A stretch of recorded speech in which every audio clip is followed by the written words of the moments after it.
The evening had settled into a comfortable routine, the TV's low sound blending with the warmth of the room. I sank deeper into the couch, letting the familiar setting calm my busy thoughts. Just as I was starting to get into the show, I felt a movement beside me.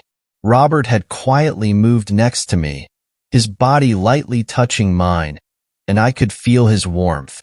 It started off as a simple gesture of comfort, but something about it made me feel a bit nervous inside. I tried to focus on the screen, but my body betrayed me. A rush of blood made me acutely aware of how close we were. My pulse pounded in my ears, and I could feel the heat between us rising.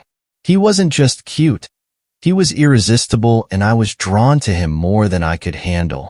Then, with one final shuddering breath, Robert stilled. He didn't pull away, didn't speak. He just sat there, breathing heavily, his chest rising and falling. I watched him, my heart pounding, wondering what this meant, what we had just done. But when he turned to me, his lips curling into a small, almost shy smile, I knew that whatever this was, it was more than just a moment of lust. It was the start of something new, something we were both too scared to name but too captivated to ignore. Growing up next door to Robert had always been a constant in my life.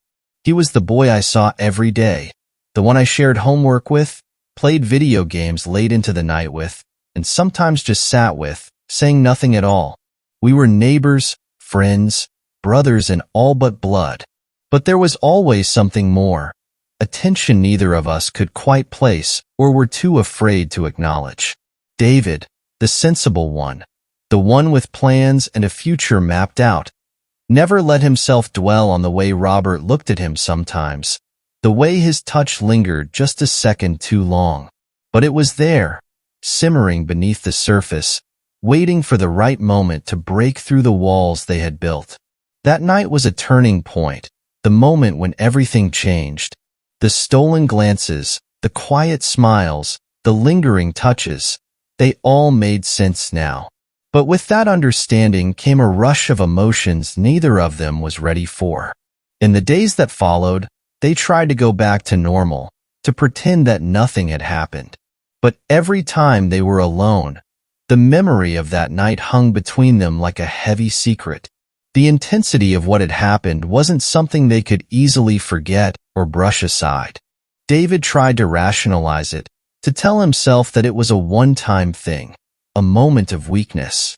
But every time he looked at Robert, he felt that pull again, that force that made his heart race and his thoughts spiral. And Robert, for all his bravado, was just as confused. He had always acted on impulse, followed his heart without thinking. But this was different. This wasn't just a fleeting crush.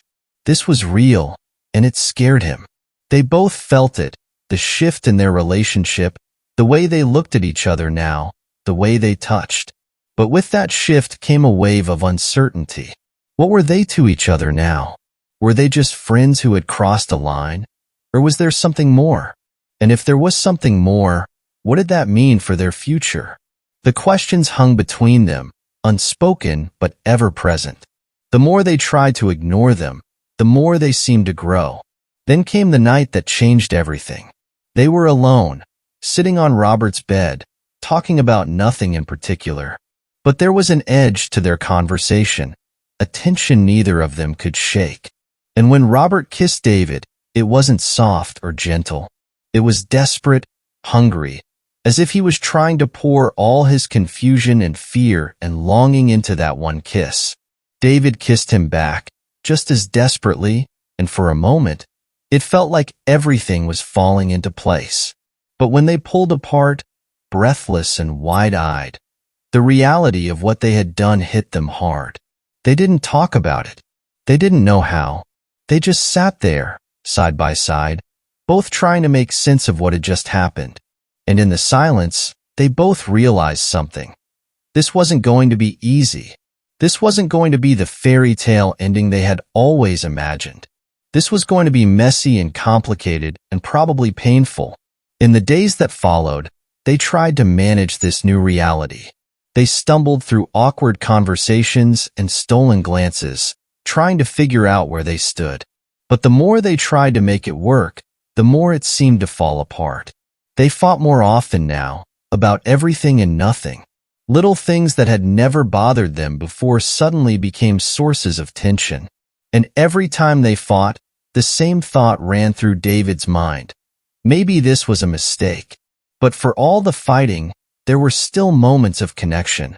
Moments when everything felt right, when they looked at each other and knew that whatever this was, it was worth fighting for. But those moments were becoming fewer and farther apart, and the space between them was growing. One night, after yet another argument that left both of them exhausted and frustrated, they finally admitted what they had both been thinking but hadn't dared to say out loud. Maybe this wasn't going to work. It wasn't that they didn't care about each other. They did. But sometimes, love isn't enough. Sometimes, the weight of everything else, the fear, the uncertainty, the expectations is too much to handle. And as much as they wanted to make it work, they couldn't ignore the fact that they were slowly tearing each other apart. So they made the hardest decision of their lives. They decided to step back, to take a break, to figure out who they were without each other. It wasn't a clean break. It was messy and painful and left both of them feeling like they had lost a piece of themselves. But in the end, they knew it was the right decision. Because sometimes, the most loving thing you can do for someone is let them go. And as they parted ways, they both knew that this wasn't the end of their story. Maybe one day, they would find their way back to each other. Or maybe they would move on, find new loves, new lives. But whatever happened, they would always have that night, that moment when everything changed.